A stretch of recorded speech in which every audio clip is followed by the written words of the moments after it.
Welcome, paranormal enthusiasts, to this week's episode of Creepin It Reel, here on the Coast to Coast Entertainment Network, where everyone comes for their paranormal fix. Real people, real stories, in real time. So glad you could join us for some ghostly gab. I'm your host, Eleanor Wagner.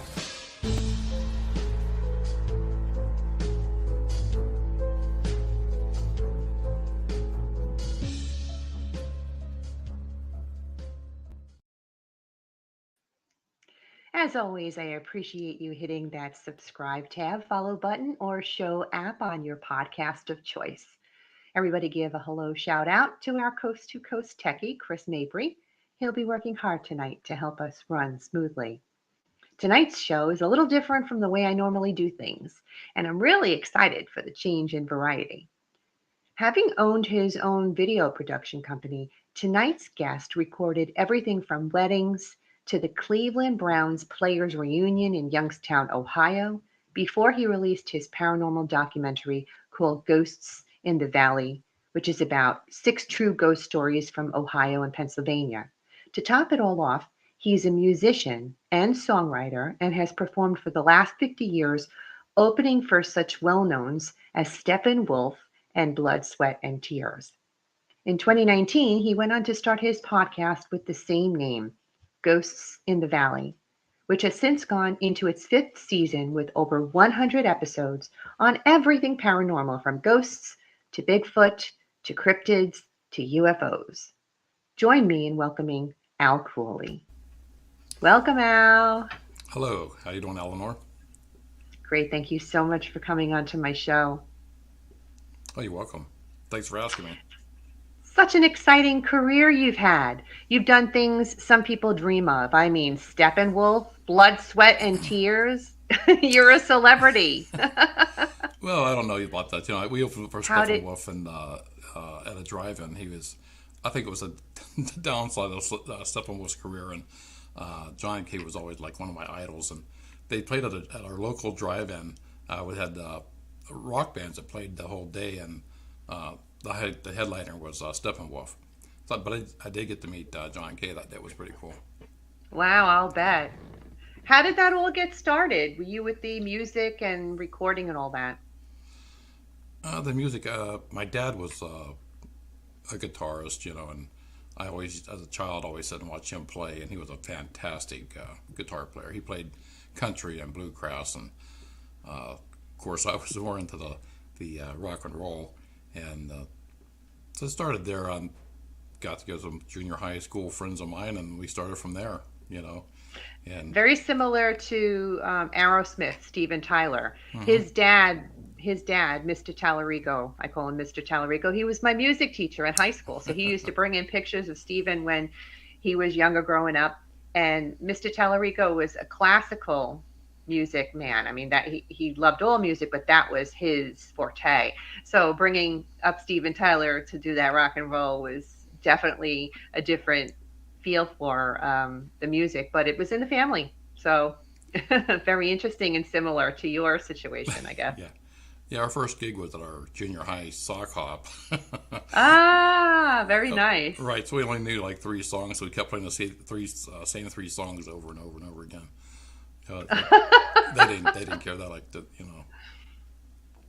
I've always loved music, and I've sung ever since I was a kid. I'm a first soprano, but I'm not a super first soprano anymore because I had surgery about 4 years ago because of my Barrett's esophagus. So it kind of screwed up my vocals, which is really sad. It's almost like that one thing I lost, I've gained back now in my writing, which I appreciate to God and the universe for. But I love music and have always sung. And I was in a band too in my 20s.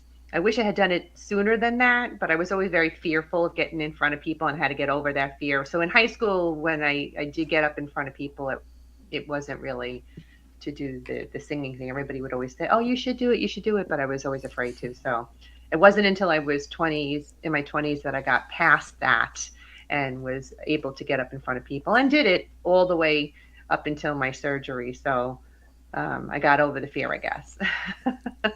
Yeah, it's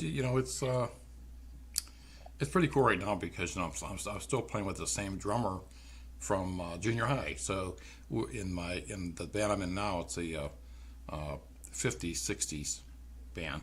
Oh, okay, nice. Right. So yeah, George is still with me. He was a drummer in 1967, I believe it was. To now. So and then we had the same band up until our bass player passed away a couple of years ago. So Mm, and that's a sad thing. All the people I think I look back that I played with and yeah. have gone too early. Well, as we get older, it becomes more real. I think you and I might have talked about this the last time that once you hit a certain age, you sit back and you say, well, how much time do I have left? Yeah, you It's got that really right. Yeah, sad to think that way. yeah. My daughter says to me, Mom, stop, don't say that. But you kind of get realistic about it because people, start passing away sadly. And then you think, Hmm. yeah, I have to just be grateful for every single day that I do have and live it the fullest Right. that I Hmm. can. Hmm. After doing a good deal of videography, you decided to take on the daunting task of creating a documentary on true account hauntings. Why that topic? Well, I was always interested in the paranormal. Since I was 12 years old when we moved into a haunted house for 4 years. And matter of fact, I'm writing my first book. I'm almost finished with. It's based on that haunted house we grew up in. I grew up in, and so when I started my video business, and I decided to do a documentary. And since I was interested in the paranormal, I said, why not do it on the true ghost stories in my area, northeastern Ohio, eastern Pennsylvania. So I put ads out, and this is pre-internet. So I put ads out in the newspapers in Cleveland, Ohio, Cincinnati, Pittsburgh, all around. I mean that area, and I was just totally overwhelmed with all of the. It inundated. Oh my God! Yeah. It's like I People was. people coming out of the woodwork. Very similar to my situation. I put it out on social media because I love true ghost stories and I always buy the latest hauntings book when I Mhm. go to Cape May, which is my favorite place in New Jersey that's extremely haunted. So I said, you know what? I know Sussex used to own a haunted gift shop. So I wonder if there are people out there that would like to share their true ghost stories. And that's what I did. I put it out on social Mhm. media, and I was inundated with responses. It was overwhelming. I mean, when I was happy if I got 10 stories, but I got like over. I mean, like probably 100. I mean, and Wow, wow, that's and a a lot of people lot. didn't want to be. They didn't want to actually share their story on the documentary. They kind of wanted to share it with me, and I said, "Well, Hmm. can I use it?" Well, rather you not. But probably out of those 100, I could probably use maybe at least half of them. And Oh, I okay. picked six. And it was my first documentary. I Interesting entered to it say the into least, the right? right. I entered into the film festival in Youngstown, and at the Youngstown State University at a film festival. I entered into that and came in runner up. I was really shocked because Wow, there that's were wonderful. so many good mini documentaries on that festival. Like, oh man, I was like, man, I don't deserve to be here.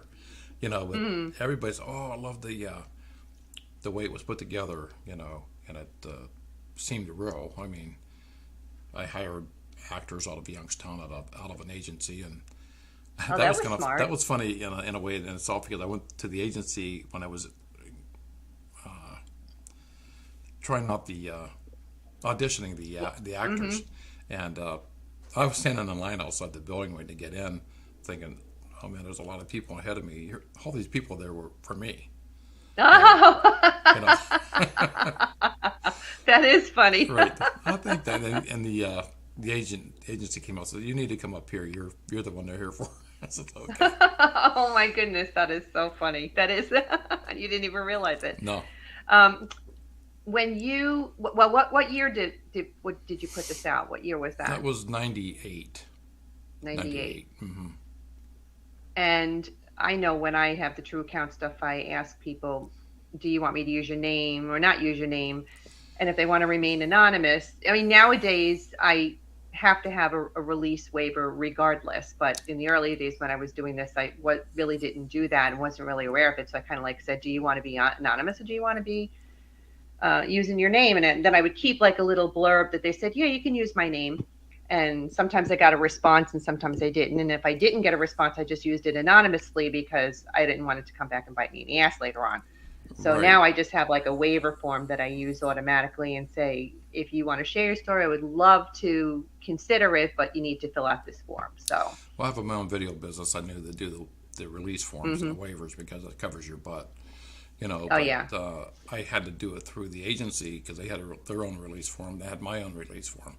So, and I was surprised too that these up and coming actors, models, a lot of them used a pen name, so they didn't use their real name anyway. So it was Mm, fine for them to use a different name, you know. So and that's what I used on the video, you know. yeah. And Now, when it came out, it was almost all all on VHS, you know. oh, yeah, It's yeah. and then I had to change it to DVD, and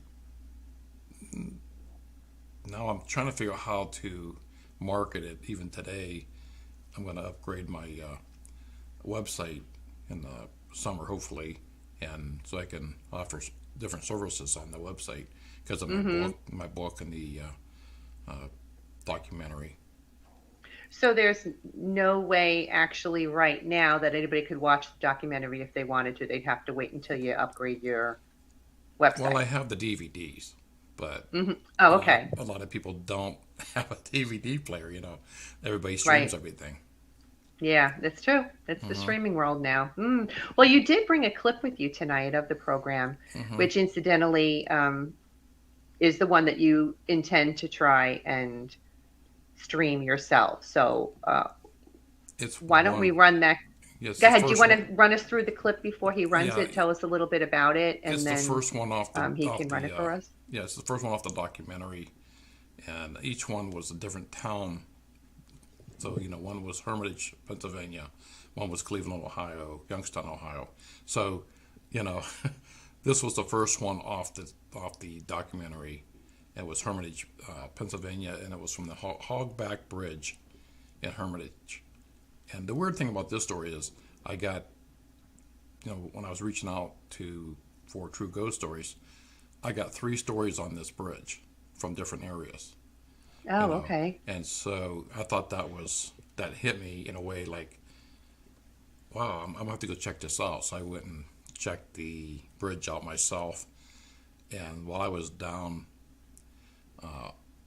filming after we got into production, I started filming it with the that first segment. I wanted to get some footage of underneath the bridge myself, and my crew had already went up the hill, and so I'm down there by myself. I wasn't getting anything. I got nothing, zilch, you know, as far as activity with a spirit or ghost or anything. But it was me coming up on the bridges when I was pushed from behind, you know, and my Oh, ear was flicked, and you hear growling, and you're pushed again, like real. You know, it's like somebody pushes you from the back, and yeah. there's nobody there. You know, I'm down there by myself. You know, so and that was like three different alternative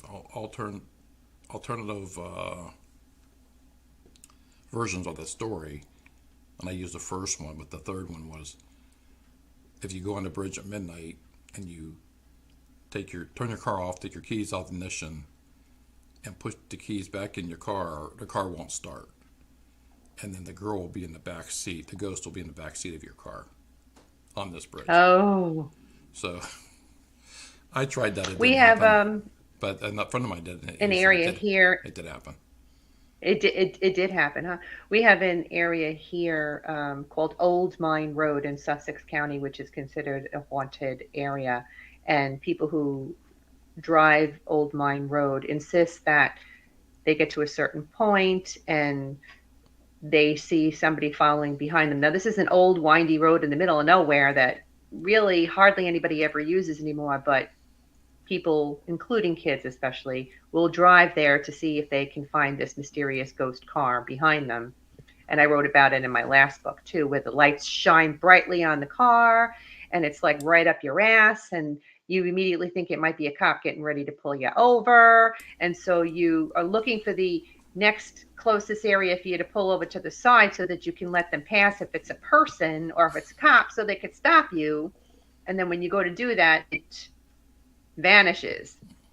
And there's even a tale that they say something three times and then it makes it appear. So it sounds like a very similar. I'm sure every Hmm. town has something very similar I think so. to Hmm. to that. Yeah. All right. I know we have Clinton Road too, which I haven't written about yet, but that's in a different county. So when I write that county, I'm going to end up writing that story. So we'll see what happens. But similar to the car not working, there's Columns Museum, which is in Pike County, Pennsylvania. Have you ever heard of Pike County, Pennsylvania? I have not. All right, that's closest to me, and that's probably about a half an hour away from where I live. Hmm. And in Columns Museum, the ghost supposedly drains your car from starting if it's in the parking lot of the mansion. It's a huge mansion. And of course, they have the area for people to park because it's a museum now. And when people park their car in there, they go to start it and it won't start. So it Sounds takes, sounds I similar. don't know, several tries before they can actually get into to their Hmm. vehicle to get it started. So I think that something like that is pretty commonplace in a lot of towns. I guess ghosts are very mischievous that way. I've always said that for my podcast. It doesn't matter where you live. There's a ghost almost everywhere. You know, and there's like similar That's stories right. from Exactly. from New Jersey to New Zealand. There's that's almost the same Hmm. story. That's what makes it fun. Hmm. So we're going to let Chris run that clip for us right now. Run it, Chris.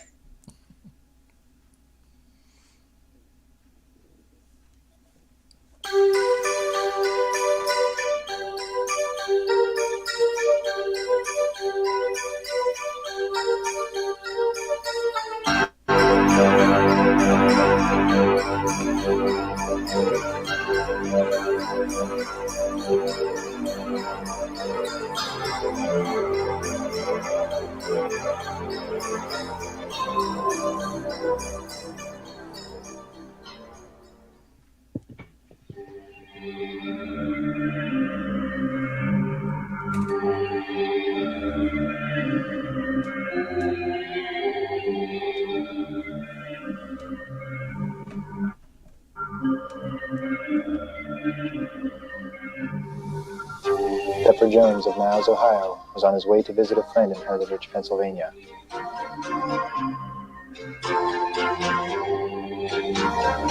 The scenery was beautiful and the temperature was warm and sunny. He decided to take a shortcut and got lost. Pepper had no idea where he was. As he was traveling down the steep back road, the temperature was dropping fast. His heart was pounding as he was picking up speed going downhill.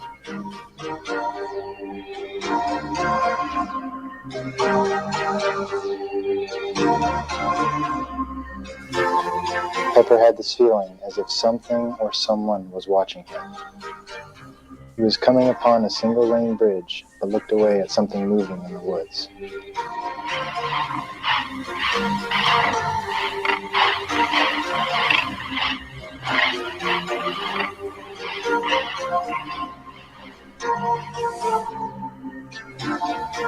Pepper focused his attention back to the bridge.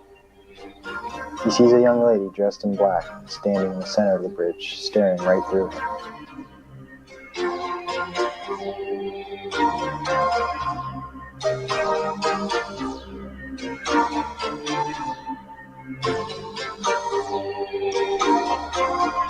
She was standing as if in a trance.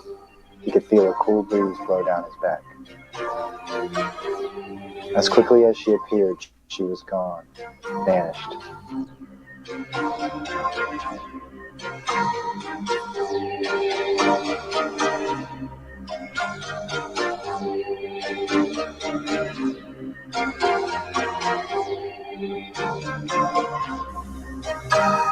Pepper looked for her, but could not find her.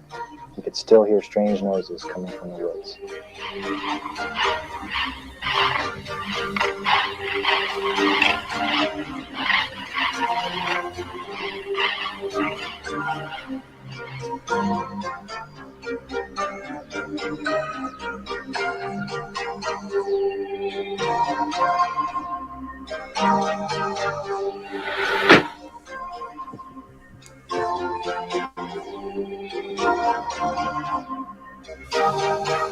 As he drove off, he could still feel her eyes fixed upon him.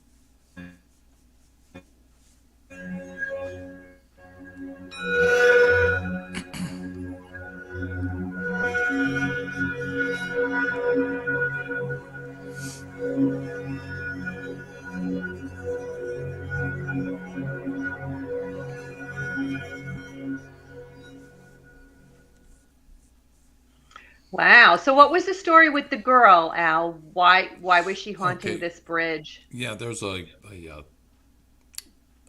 legend has it there's a woman that was a young girl was killed underneath the bridge, uh, murdered, and uh, usually around Halloween, her spirit comes up back up on the bridge, even though I've been told it's there all year.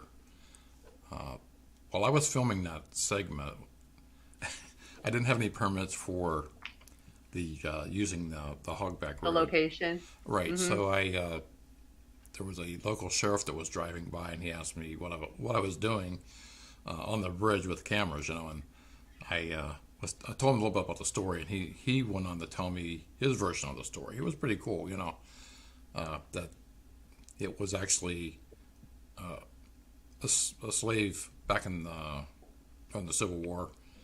The black family was hung under that bridge, Oh. and she was the youngest one that was hung.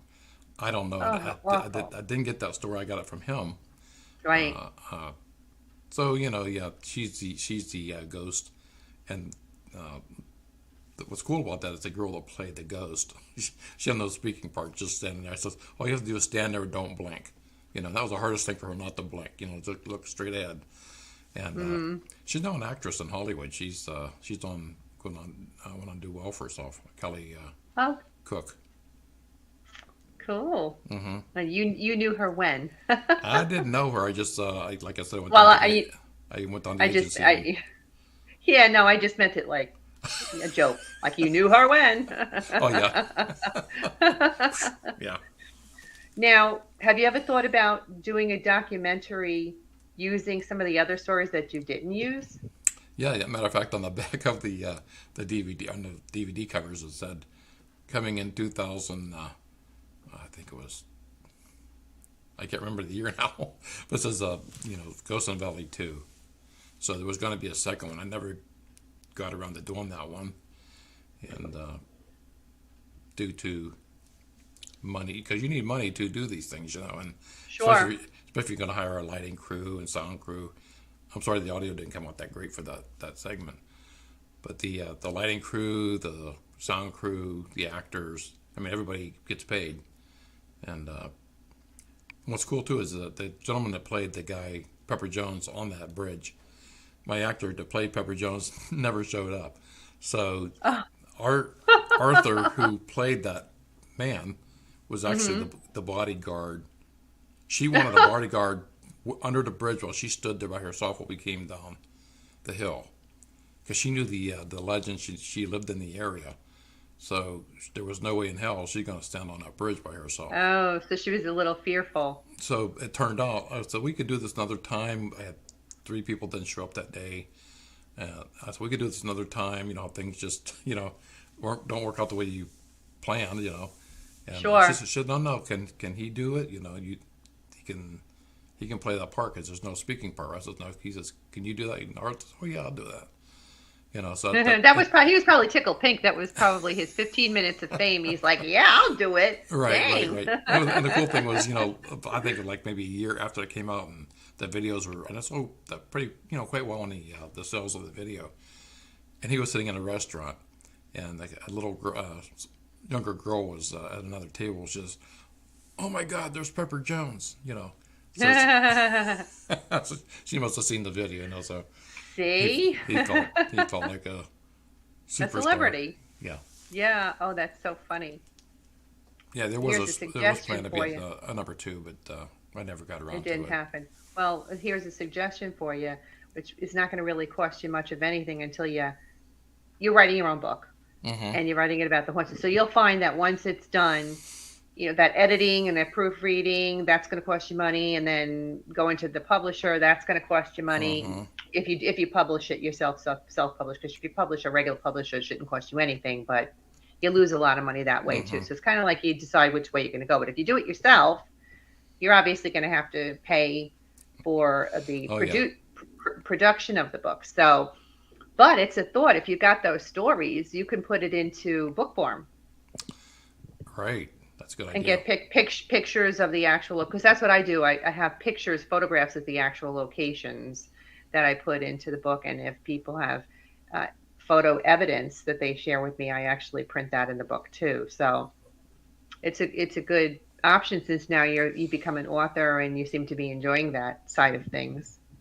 Oh yeah. I mean, I've written songs before. I know the part of the publishing and the copyrights and all of that. I mean, I've done that for years.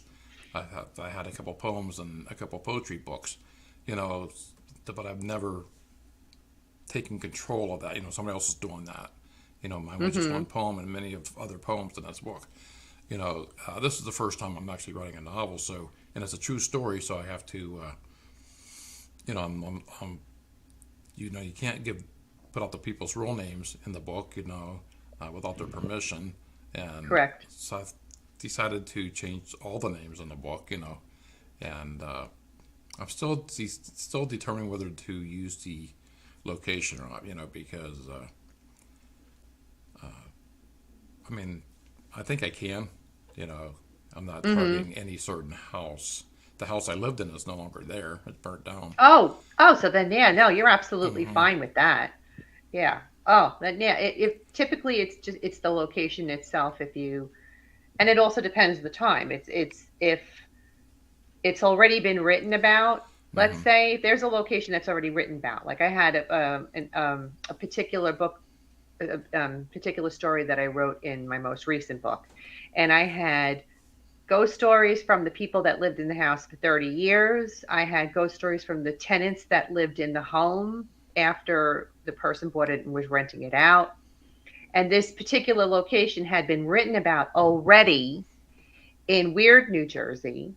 And it had been written about in like the local newspapers in the 1800s, when the woman who had lived there was struck by lightning while hanging her clothes out on the line and passed away. And she subsequently became the ghost that haunted the house, or at least one of them anyway.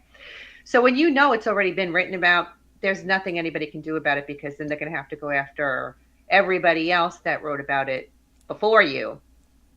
But if you're writing about a location that somebody lives in now and it's never been written about before, then you typically would get those residents that lived there's permission to write about it.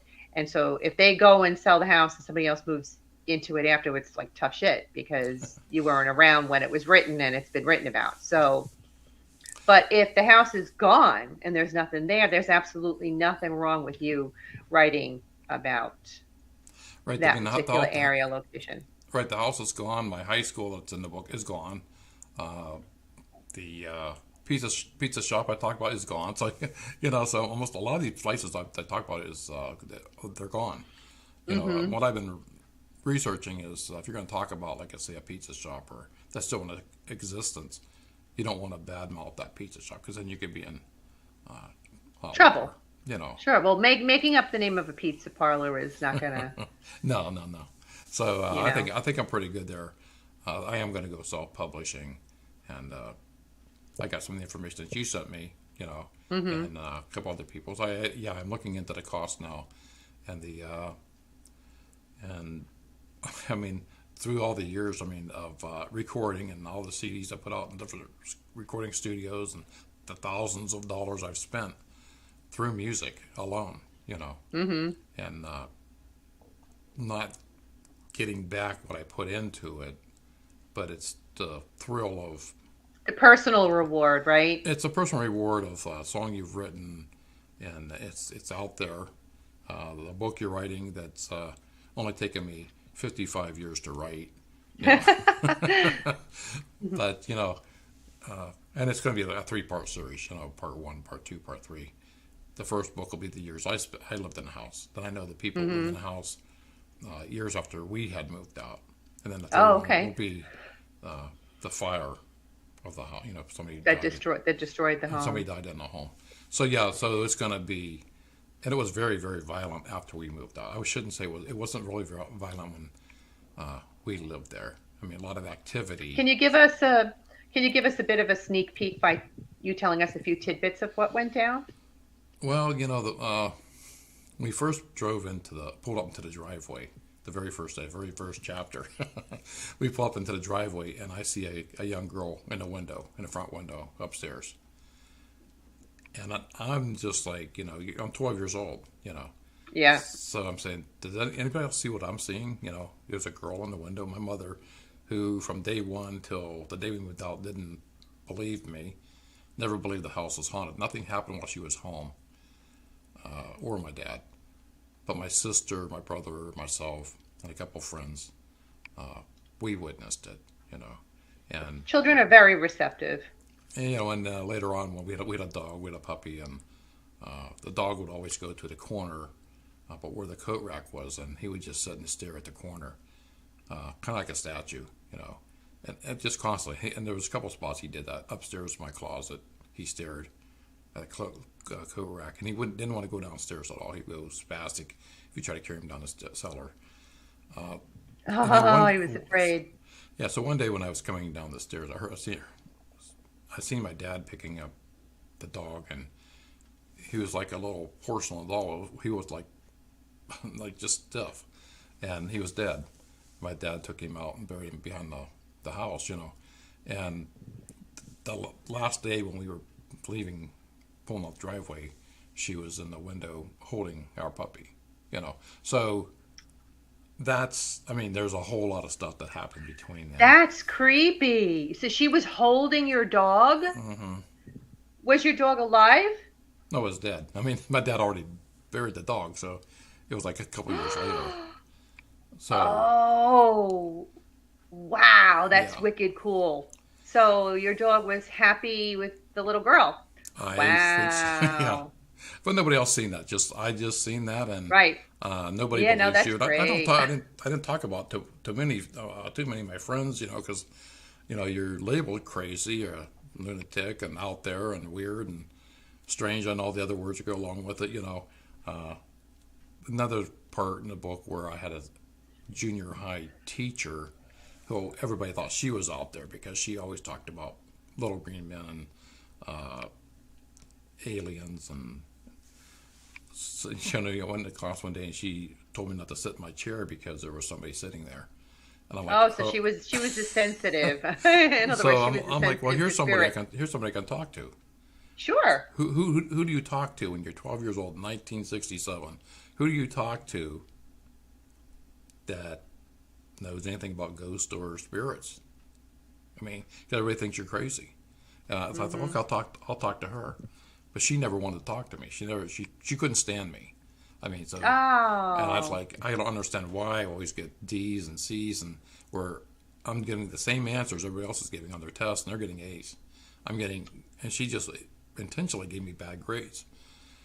So one day I walked into class, you know, I still remember this, and I says, "Is there any certain reason why you just don't like me?" You know, and she says, "Yeah, there's a great reason, and because well, my name in the book was Lee Anthony Spencer, So she said my fiance that stood me up at the altar, his name was Lee Anthony Spencer.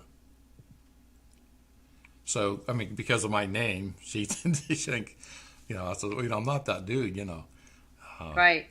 But she had I did, and there's another part of the book we kind of track her down and give her my list of what's going on in the house, and I found out she is actually back then she would have been a psychic, psychic medium, Right. and she was actually another part of her job was going in people's homes and cleansing the home. And this is So back you ended way you back ended when. up you ended up having like a amicable relationship with her later on. I did, but she still didn't care for me, So that was cool, But uh, she was actually my only. I mean, I had friends that did believe me, Like the drummer in my band, he was at the house every single day, almost basically, and he never seen anything. Uh, the girlfriend I was dating in the junior high, she didn't see anything, and she was at the house a lot. So it's just certain people it picked who it wanted to contact. Whereas my one friend And came. it also depends on people who are sensitive, and more people. Some people are more sensitive than others. Some just are oblivious to it. So that has a lot to do with it as well. If they're not sensitive, they're not going to feel Well, something. And I had a friend that come in and spend the night, spend the weekend, and the first night there, he it the shit happened.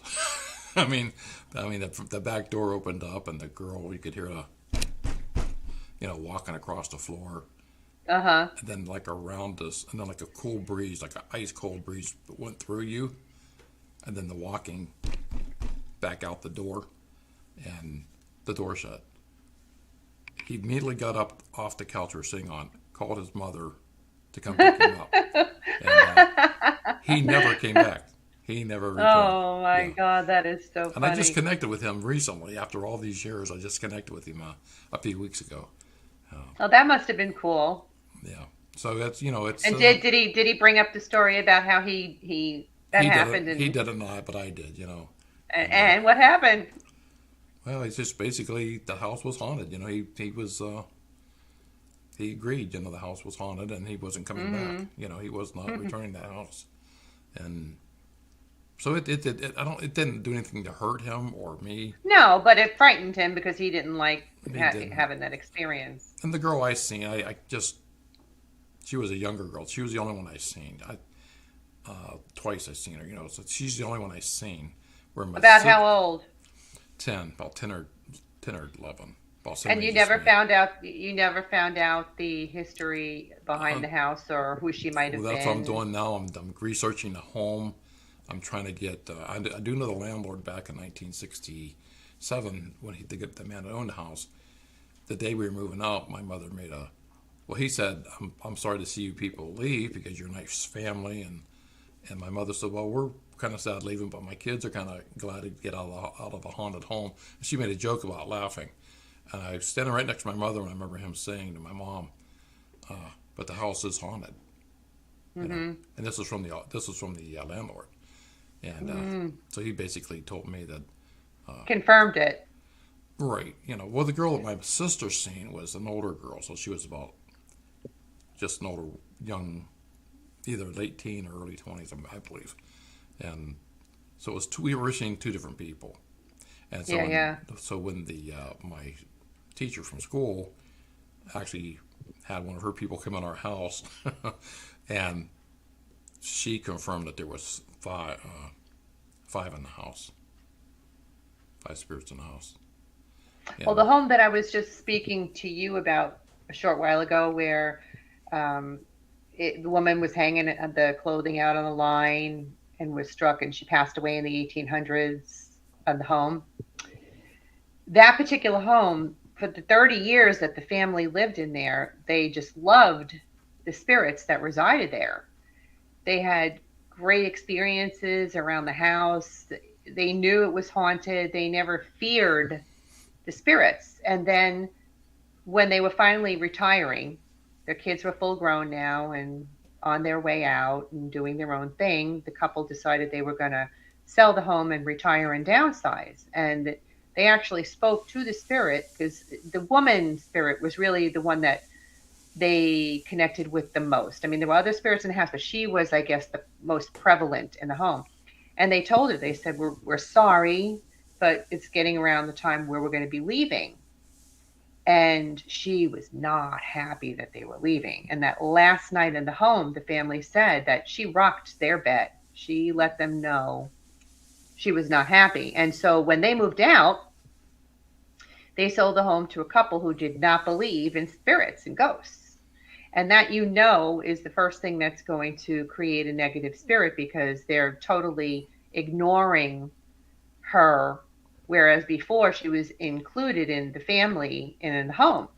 So when this new couple comes in and they're not believing anything, things start happening. And in so much that the couple that lived in the home decided to live outside of the house in a trailer and rent out the home. So I guess it must have been, they had this mortgage and they couldn't get out of it. So they had a trailer on the property that they lived in and they rented out the house.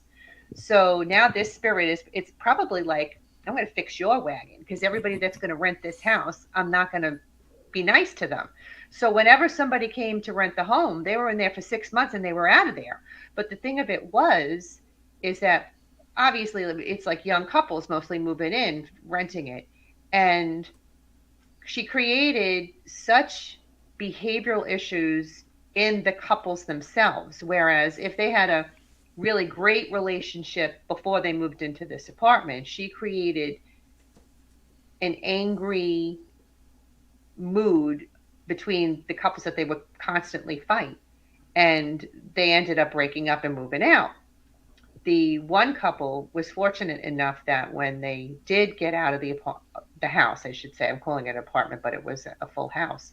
When they did get out, they were able to reconcile their differences, and their relationship reverted back to the way it was before they moved into the house, and they're still together. But the other couple ended up breaking up and never got together again, which was so strange, because the 30 years that the family had this great relationship. So the house was sold yet again, and I had tried to get into it before it was sold, but the realtor didn't want me to tell anybody that it was haunted. She kept that information from the new homeowner. New homeowner accidentally found out that it was haunted through me, because it really just was an accidental that she found out that it was haunted. She didn't know. And apparently, I guess the spirit must be happy that there is a family now in there with children, because they haven't had any activity. So yet, or if she has, she just didn't want to tell me.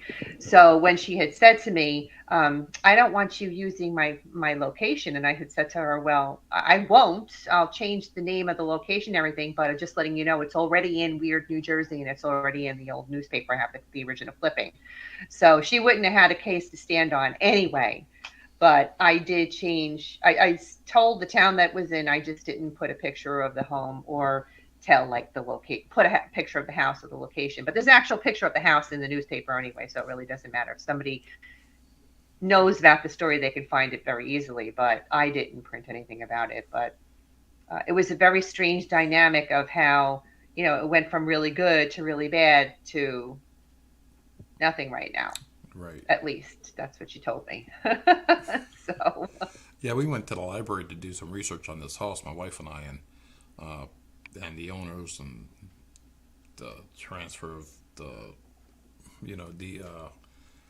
title to the house from 19. I think we're back to 1926 right now. So I'm thinking that's when the house was built, but I'm not really sure. But the person working in the library, she kept, every day we're going in there and going to the same place, going to the same books. And so, can I ask you what you're researching, if you don't mind? And I told her, yeah, I grew up in a haunted house, and she told the history of this house, And I thought she'd say, okay, he's walk away, he's weird, But no, she was like, all of a sudden just opened right up about a house that was extremely haunted and violent that she lived in out in the country. And so you never know, uh, how people's going to react to your story, or if they have one Yeah. that's similar, or like yours, or with your house. Sounds like the spirit wasn't. It might could just be like an angry spirit. Is that if it's going to act up, or as I say, an ornery spirit. Mm-hmm. Not necessarily very very rare. Ever come across a demonic, you know, entity. Other maybe think twice in 40 years. And I didn't handle Mm-hmm. either one of those. So I let the clergy handle that. But yeah, Yeah. What and that's has how. been the most astonishing interview you've had? Because you just mentioned over the years there was only two that you came across that were demonic, but like, what interview did you have that was really like a humdinger that you can remember? Of on the podcast, or Well, yeah, or even your own personal experiences, because you had said there was in your career there were oh only yeah, two that you had come. well, the one I came across was when I was doing my documentary. Uh, the girl wanted me to come over and look at her house. She said it was extremely haunted. That's how she put it. So had a friend of mine, me and him went over and took a couple cameras with us. And but the weird thing is, you know how your camera's fully charged. Both cameras are charged, and yet you get there's no juice at all in either battery in either camera. Mm, So that was out the window. So you go into the house. She was like, just like, I can't explain it. Actually, she's like a witch, like like the Exorcist, kind of like, standing in a corner. It's kind of like this. And that's creepy. there's nothing in the house but her. There's no furniture, Mm, and I thought this is strange. And yeah. she says it's not good in here. I just wanted you to I want you to see this. At the same time, the front door and the back door slammed shut, and there was a pounding coming from the basement up to where we were staying in the living room, and it was like somebody hitting the floor with a sledgehammer. So I had my partner go downstairs, and because he said there's nothing down there. I came back up, there's nothing down there. Well, something's hitting this floor. There's nothing down there, and she just said, and I turned. As soon as I said that, I turned back around, and she's like right in my face. So so Oh, she moved that's in like that a corner. horror movie. Yeah, she moved that corner to right in front of me, and I don't know how she did it, because not that quick. And it was that time that my partner told me, we're out of here. So we left. You know. I don't blame him. Oh my God. So it's like that was just one, and I know that was when something's not normal, Not right. and Yeah. that was totally. The other one was a young girl that was she was possessed. They had to perform an exorcism on her, and that was out of Youngstown, Ohio, and it was done by a friend of mine. He was a deacon, and it was an all-black Baptist church, and they, the all the people, the leaders of the church, were at this house. There were like five of them. There was five.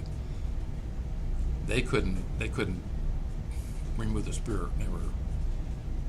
They were down to three, three of them, and then they called in the Catholic priest from a local church, and him and another priest came in. So it turned out there was only towards the end there was only one in there, one priest, and he wouldn't give up.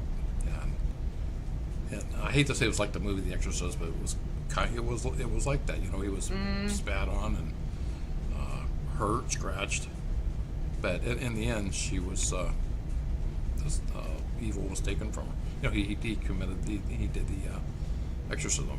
The exorcism. It's very cool that you should say about the Catholic priest doing the exorcism, because when I was writing a story about a church that was haunted, a Catholic church that was haunted, the teacher was the one who had reported the stories to me, because the school part of it was extremely haunted, and she was having exorcisms in the classroom, and she had questioned it herself, like, is this really happening? Is it my imagination? And then the teacher who she replaced showed up one day to see how she was faring in the position, and she said, "Have you met our ghosts yet?" And so she was like, "Oh my God, you didn't just say that, did you?" And so they discussed the ghosts together. And so thereafter, while this woman's working there as a teacher, one day the priest, the father from the church, comes into her and he says to her, um, "Have you felt the ghosts in this room?" Because the former teacher did. And so now she knew that the priest was actually experiencing ghosts. So the woman had said, "Well, why don't you do something about it? Can't you do anything about it? I mean, you're a priest and everything." And he turns around to me and he says, "I can exercise. That's what I can do, but you can't exercise ghosts. I have no idea. This is out of my league." Right. There's not all of them can do an exorcism. Just like demonologists. You can be a demonologist but not be an exorcist. Right. But even when you're dealing with regular ghosts, well, how do you help the ghosts to go on if all you know how to do is do an exorcism? You're not gonna. It's not the same thing. Right. There's a gentleman you should have it's seeing it on your show is Bishop James Long. I had him on my show last year. He was absolutely phenomenal. He used to be a Catholic church Catholic priest. Now he's working out of the old Catholic church, and he's still performing exorcisms through the Roman Catholic Church. He's a really interesting person to talk to, and I really enjoyed having him on the show and his stories, and he's. It's pretty amazing that there can be exorcisms still today, but it's truth be told, anybody that's an innocent can be essentially attacked, and somebody who is without faith are usually the ones that are attacked. Because in an interview I had with somebody else, and he was present at the scene of several exorcisms in his church, and that's exactly who were the people that were possessed. It was somebody who was an innocent and somebody who was without faith. Yeah, they'll attack the weak, and I don't know. I just think it's something I don't deal with. I refuse to. I even when I go on a site, you can't see it. I have a cross on my wall over here, one in the back, and when I go into a haunted area, or like the haunted house I went to a few months ago, I always do a prayer before I enter the home, and before I leave. I don't want to carry anything home with me. That's one thing my wife really worries about. Don't bring this shit home with you. So sure. My husband's the same way. My husband's the same way.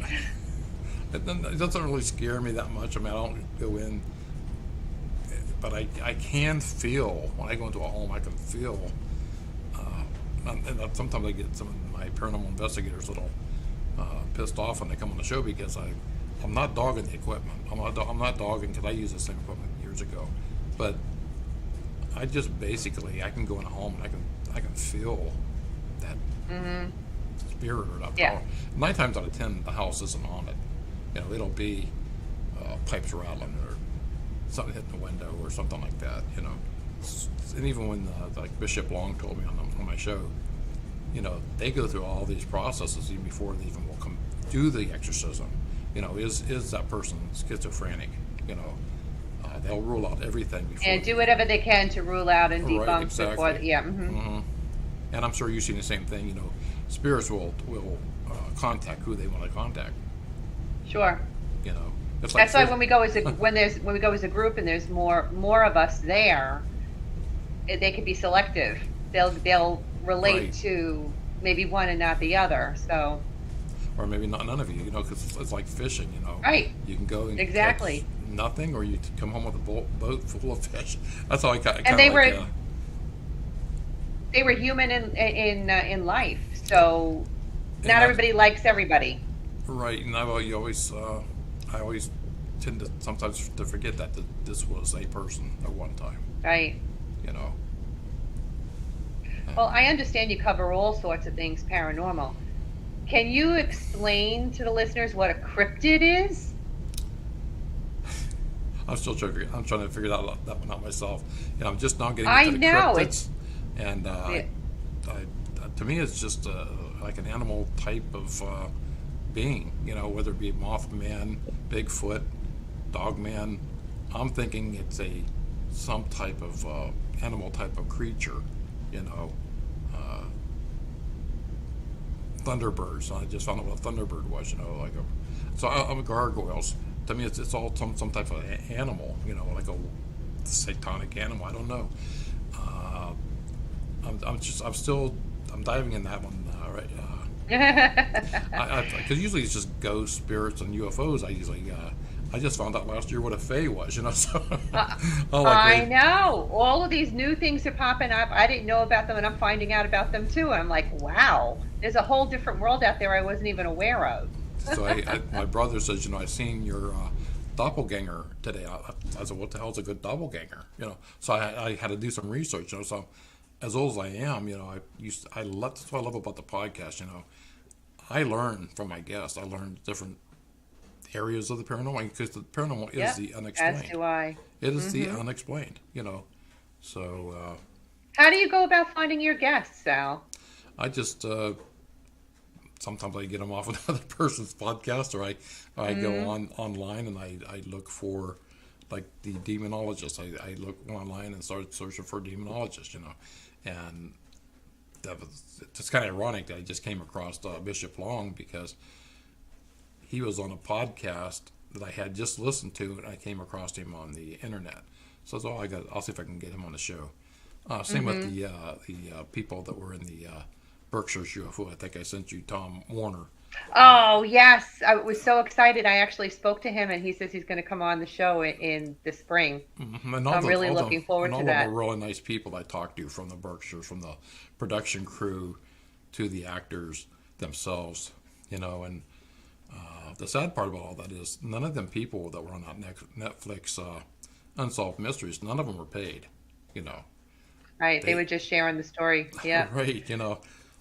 That's what that just blew me away. I thought those are the Yeah, it's not right. I know when I was writing my first book, there was a woman, a local woman, Ida is her name, and she had her experience with Bigfoot here in Sussex County when she was a kid out coon hunting with her dad.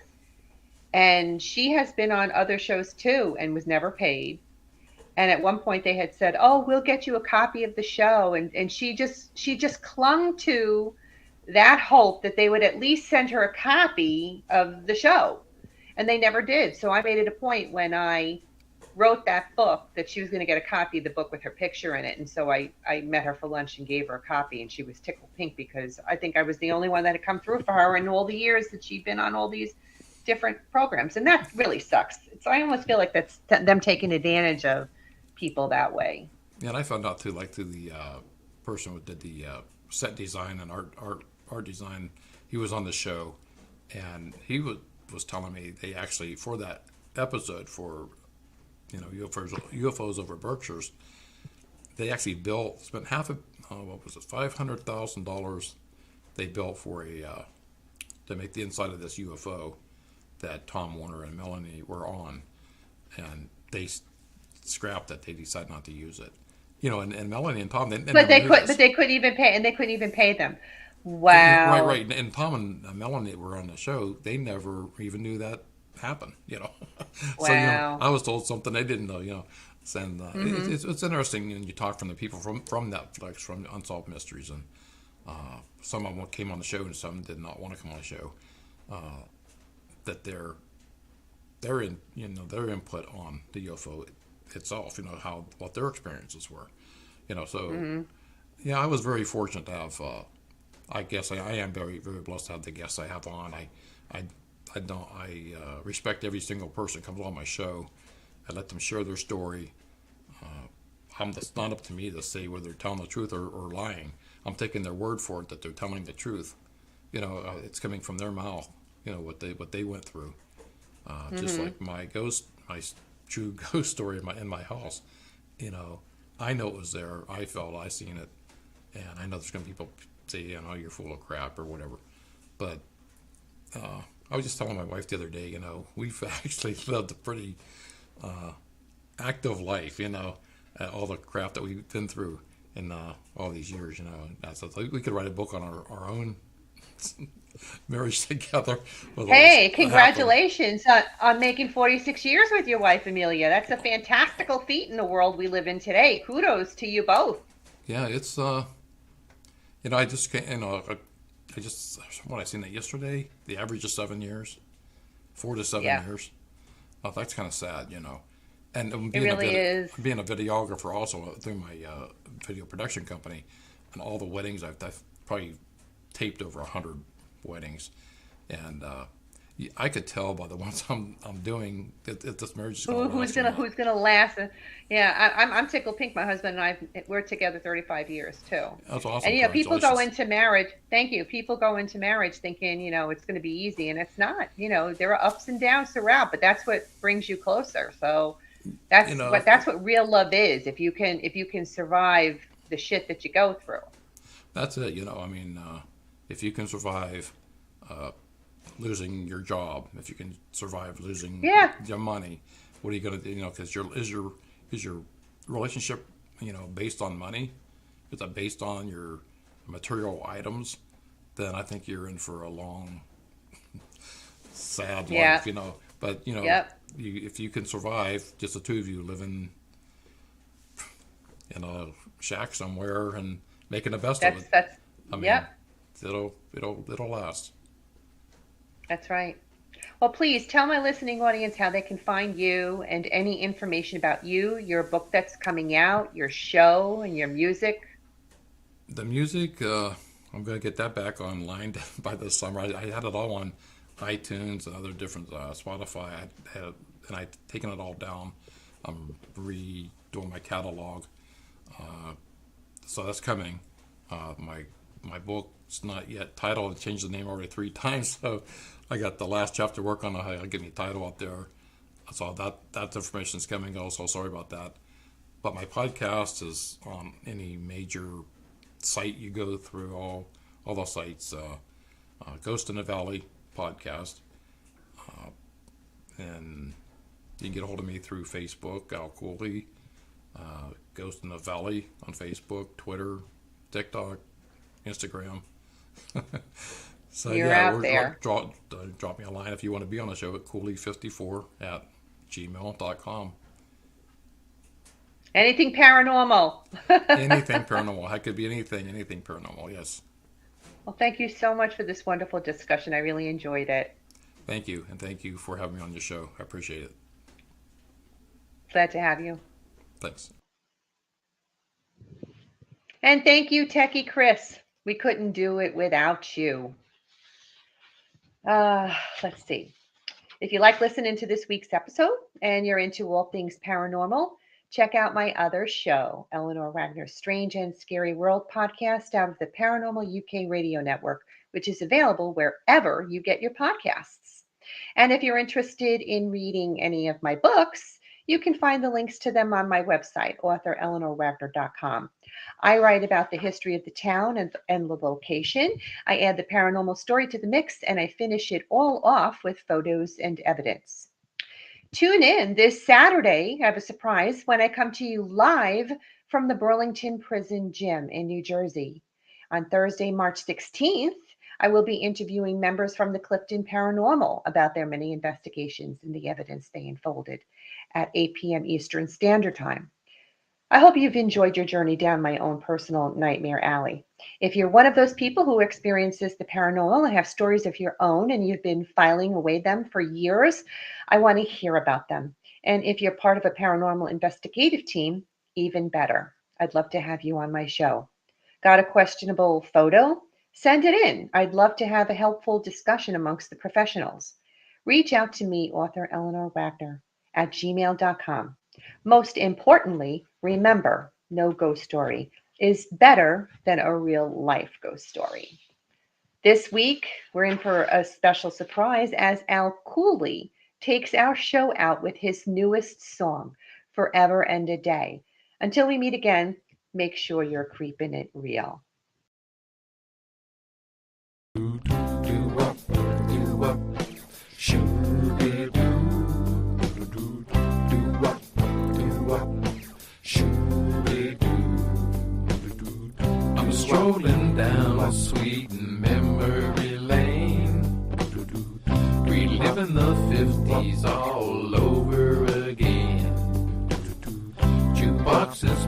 partying in the diner tonight. Slow dancing underneath the neon lights. I'm in love forever, forever and a day. I'm in love forever, forever and a day. Do-wop, do-wop, shoo-be-doo. Do-wop, do-wop, shoo-be-doo. Do the poodle skirts and saddle shoes. Do cruising underneath the neon moon. Your daddy said to be home by 8. He didn't know that you were on a date. I'm in love forever, forever